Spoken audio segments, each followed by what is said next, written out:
लोकसभा चुनाव में प्रधानमंत्री मोदी के विजय रथ को रोकने के लिए केजरीवाल ने दिल्ली में राहुल गांधी का हाथ थाम लिया।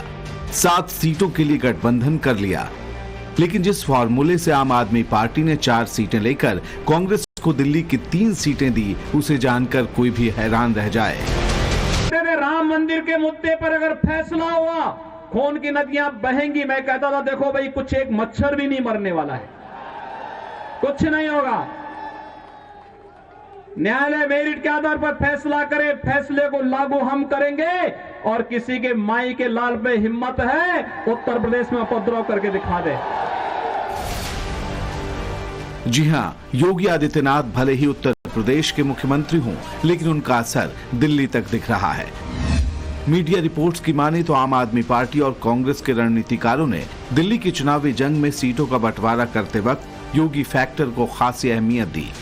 गठबंधन के तहत आम आदमी पार्टी दिल्ली में नई दिल्ली, पश्चिम दिल्ली, दक्षिण दिल्ली और पूर्वी दिल्ली लोकसभा सीटों पर चुनाव लड़ेगी। वहीं कांग्रेस उत्तर पूर्वी दिल्ली, उत्तर पश्चिम और चांदनी चौक सीट पर हाथ आजमाएगी। दरअसल देश की राजधानी दिल्ली यूपी के पास में है। दिल्ली की 7 में से 3 लोकसभा सीटों की सीमा यूपी से जुड़ी है। ये सीटें हैं पूर्वी दिल्ली, उत्तर पूर्वी दिल्ली और उत्तर पश्चिमी दिल्ली। इनमें से पूर्वी दिल्ली और उत्तर पश्चिमी दिल्ली आपने कांग्रेस के खाते में डाली है, यानी आपके मुकाबले कांग्रेस के पास चैलेंज कहीं बड़ा है। वजह है वही योगी फैक्टर। यूपी की सीमा से लगती दिल्ली की लोकसभा सीटों पर योगी राज की हर हलचल का बड़ा असर होता है।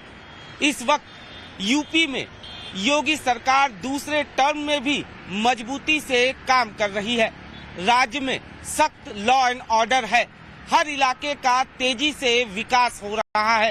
राम लहर चल रही है। ऐसे में आम आदमी पार्टी और कांग्रेस के नेताओं को आशंका सता रही है कि अगर दिल्ली में योगी प्रचार करते हैं तो मुकाबला और मुश्किल हो जाएगा। दिल्ली में और कई राज्यों में जो आम आदमी पार्टी और कांग्रेस पार्टी के साथ सीटों को लेकर समझौता हुआ, इससे कई चीजें स्पष्ट होती हैं। पहली बात, कांग्रेस पार्टी अब कई राज्यों में वहां के स्थानीय पार्टियों से अपने आप को कम मजबूत समझती है, इसीलिए कम सीट ले रहे हैं। दूसरी बात, आम आदमी पार्टी अब इस बात को स्वीकारती है कि दिल्ली में उसकी विश्वसनीयता घट गई है और उसे कांग्रेस का सहारा चाहिए, क्योंकि दिल्ली में उनके और अरविंद केजरीवाल जी और उनकी पार्टी के खिलाफ बड़े गंभीर आरोप हैं। पूर्वी दिल्ली और उत्तर पूर्वी दिल्ली लोकसभा सीट तो बीजेपी के अभेद्य किले जैसी बन चुकी है। चुनावी नतीजों का पिछला गणित बताता है कि 2019 के लोकसभा चुनाव में कांग्रेस और आम आदमी पार्टी को मिलाकर जितने वोट मिले, बीजेपी को उससे भी काफी ज्यादा मत मिले थे। 2019 में पूर्वी दिल्ली सीट पर बीजेपी के गौतम गंभीर ने कांग्रेस के अरविंदर सिंह लवली को 3,91,000 से भी ज्यादा वोट से हराया था। आपकी आतिशी तब तीसरे नंबर पर थी। बीजेपी को इस सीट पर 55% वोट मिले थे, तो कांग्रेस को 24 और आम आदमी पार्टी को 17% वोट मिले थे। अब अगर कांग्रेस और आम आदमी पार्टी के वोटों को जोड़ दें तो दोनों को 41% वोट मिले थे, तो बीजेपी को अकेले 55% से ज्यादा वोट यानी 14% ज्यादा वोट मिले थे। कुछ यही हाल उत्तर पूर्वी दिल्ली का भी था। यहाँ से 2019 में बीजेपी के मनोज तिवारी दूसरी बार चुनाव जीते। 2019 के चुनाव में मनोज तिवारी ने उत्तर पूर्वी दिल्ली सीट से कांग्रेस की शीला दीक्षित को 3,66,000 से भी ज्यादा वोट से हराया था। तीसरे नंबर पर आपके दिलीप पांडे थे।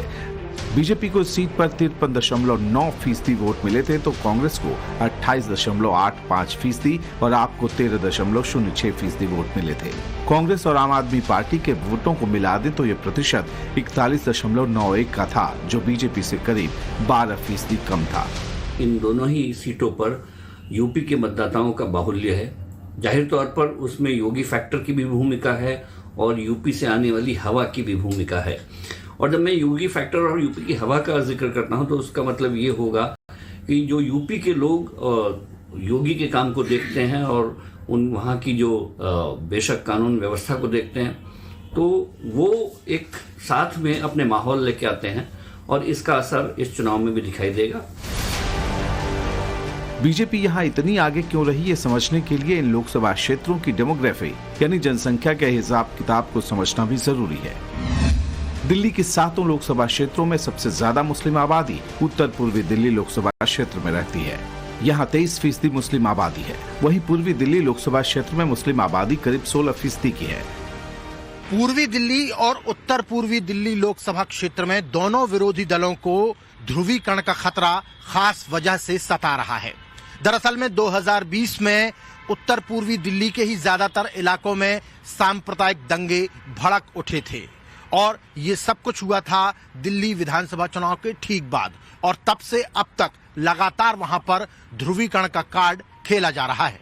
कांग्रेस और केजरीवाल इन उपद्रवियों को क्या खिलाते थे? बिरयानी। और हम क्या खिला रहे हैं? गोली। भाइयों बहनों, यही अंतर है।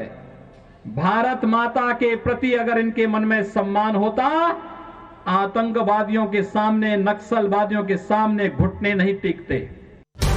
यही वजह है कि सीट बंटवारे पर मंथन के लिए बैठे कांग्रेस और आम आदमी पार्टी के नेताओं ने इस बात का खास तौर पर ख्याल रखा कि पूर्वी दिल्ली और उत्तर पूर्वी दिल्ली में सीएम योगी की एक चुनावी सभा से पासा किस कदर पलट सकता है। 2014 से लेकर 2019 तक के लोकसभा चुनाव में दिल्ली में मोदी लहर चली।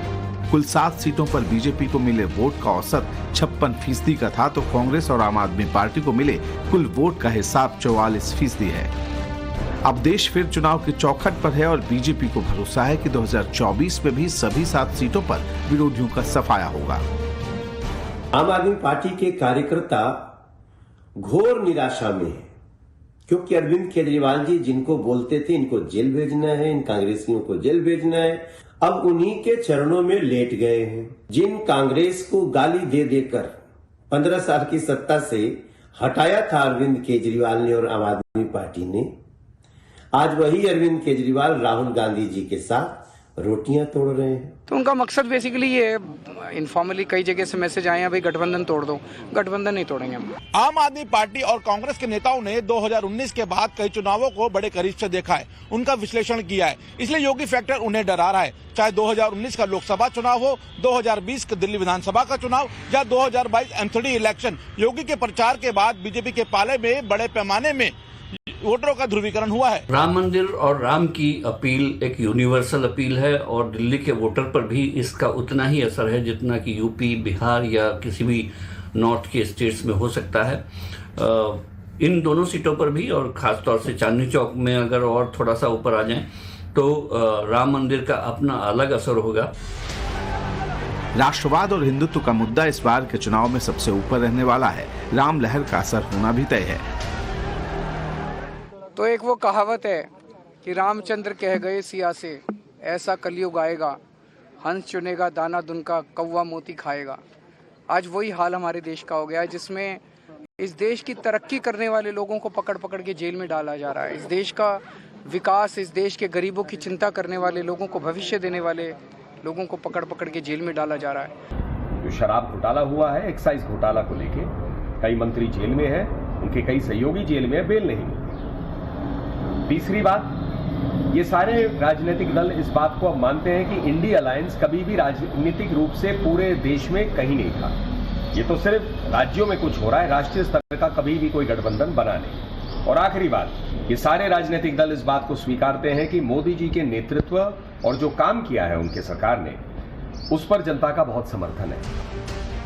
एक तरफ पीएम नरेंद्र मोदी और सीएम योगी आदित्यनाथ की छवि है, तो दूसरी तरफ केजरीवाल और राहुल गांधी का गठबंधन। अब जनता क्या तय करेगी इसके बारे में तो चुनावी नतीजे बताएंगे, लेकिन हर गुनागणित के बाद ही आप और कांग्रेस के नेताओं को आपस में हाथ मिलाने को मजबूर होना पड़ा। Bureau report, times now Bharat.